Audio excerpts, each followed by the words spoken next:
हे ट्रेडर्स, तर तुमच्या सर्वांचं पुन्हा एकदा मी डॉक्टर वर्षा भारूड व्हीआर ट्रेडिंग अकॅडमीमध्ये स्वागत करत आहे। यामध्ये आपण डेली अनालिसिस बघत आहोत गोल्डचं। जर तुम्ही आपले मागचे जे एपिसोड आहेत ते जर व्यवस्थित बघितले तर आपण जे पण डेली अनालिसिस देतोय गोल्डचं त्या पद्धतीने गोल्ड छान असं बिहेव करतंय आणि आपल्याला चांगले टार्गेटही अचीव होत आहेत। तर आज गोल्डमध्ये काय होऊ शकतं किंवा गोल्डची काय सिनेरिओ आहे आज आपण तो चेक करणार आहोत।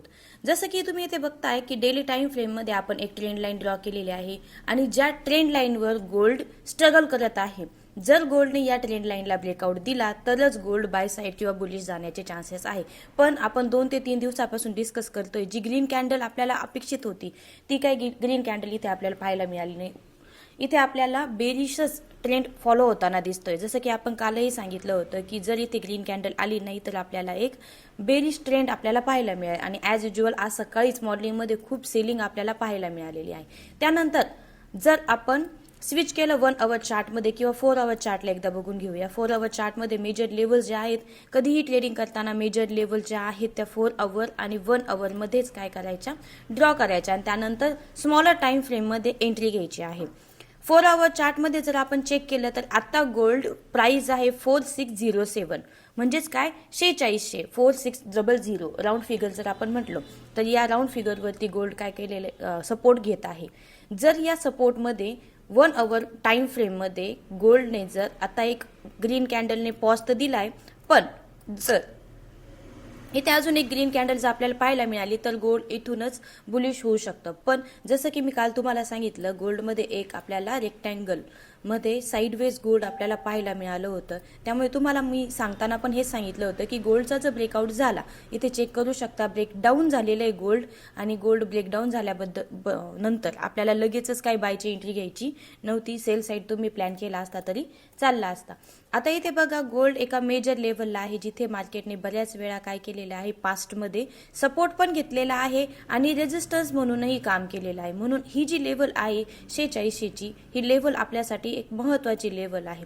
पण जर कंडिशन्स जर बघितल्या तर इथून गोल्ड बाय साइड जाईल याचे जे सिम्पटम्स आहे ते कमी आहे। इथे आपल्याला एक ब्रेकडाऊन पुन्हा पाहायला मिळू शकतं। एक जर रेड कॅन्डल जर क्लोजिंग खाली झाली तर आपलं नेक्स्ट टार्गेट आहे 45-45 तुम्ही एक बाय लिमिट लावून सोडू शकता, तिथून एक बाय तुम्ही घेऊ शकता। आपला नेक्स्ट टार्गेट झोन आहे 45 ते साधारणतः ऑलमोस्ट राईट 45 लास्ट लेवल आहे आणि स्टार्टिंग लेवल आहे आपली 4566 4566 या लेवल्स पासून तुम्ही बाय करू शकता। पण आता जास्त घाई करू नका किंवा स्मॉल टार्गेट घेऊन बायचे तुम्ही एक्झिट करू शकता। अशा पद्धतीने आज गोल्ड ट्रॅव्हल करणार। जर गोल्डमध्ये 45 ची लेवल ब्रेक झाली तर लास्ट आपली गोल्डची प्राइस आहे 4500 या लेवलला आपल्याला गोल्ड पाहायला भेटेल आणि तिथून एक बाय साइड ऑपॉर्च्युनिटी आपण घेऊ शकतो। ते पण लॉंग टर्मसाठी नाही, शॉर्ट टर्ममध्येच आपल्याला गोल्ड बाय करायचा आहे, त्यानंतर आपल्याला गोल्डमध्ये एक्झिट पण करायचं आहे।